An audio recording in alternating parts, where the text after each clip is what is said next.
Well, mortgage rates are rising this fall, but the DMV is an unusual market. Realtor Corey Burr is here now to talk about the fall trends and what sellers and buyers can do. Corey, it's so good to have you here. So let's get to what makes the DMV different when it comes to real estate. Well, we've got this incredible buying public. It's well educated, it's well paid, and it can navigate through tough times. Even as rates last fall got up to 8% on the 30-year fixed, we did okay. But now we're at 6.5% on the 30-year fixed, and the market is much stronger this fall. When it comes to that change, how long are homes typically sitting on the market? Well, what's interesting right now is that our market is very spotty. In terms of having great neighborhoods that are doing well or ones that aren't. That's really not the case right now. It all is house by house. For example, a house in Kensington this last weekend garnished 10 offers, but another one in Silver Spring that was just around $600,000, required 2 price reductions to get it under contract. The ones that are doing the best are the ones that are most reasonably priced and that present the best.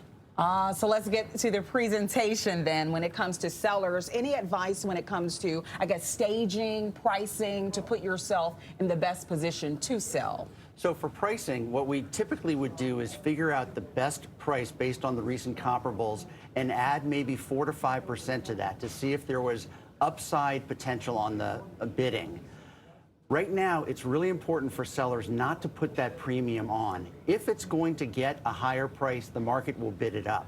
Now, in terms of presentation, people love to go into houses that are staged because they see it on all these cable shows, and they want to have that kind of experience like they see on television. So it would be worth the investment even if you need someone to come in and show you the best way to stage your property. We're finding that to be the case, yes. Got it. And also another trend as well. So if you can afford a home and afford the down payment for it, what's your advice in terms of numbers to make sure that your offer is the one the seller accepts? Well, there are certain things that a buyer can do to increase the chances that the person will win in a bidding situation. The first is do a pre-offer inspection before the deadline of offers. That way, a buyer can go in without an inspection contingency. It costs a few $100s, but there's going to be peace of mind that the property has nothing fatal wrong with it. Secondly, try to make sure that you've got all the financing ducks in a row, that you've got a great, strong lender letter. Next, bid strongly and use the escalation clause if necessary. Now, we're not in the spring market right now where we see more escalation clauses. In fact, right now, the next 45 days between about mid-November and January 1st is probably the best time for a buyer to buy a house. But get all these ducks in a row so that when a seller sees your offer, they're going to get excited that they want to sell it to you. Would you say in the fall and winter months, those are typically less competitive for the market here? I would say between mid-November and probably mid-January.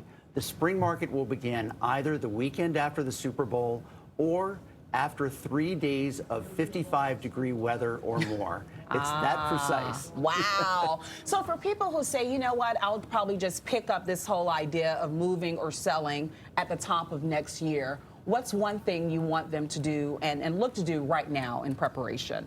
Get in touch with a lender, figure out their buying potential, and take care of any quirks or problems on the credit report.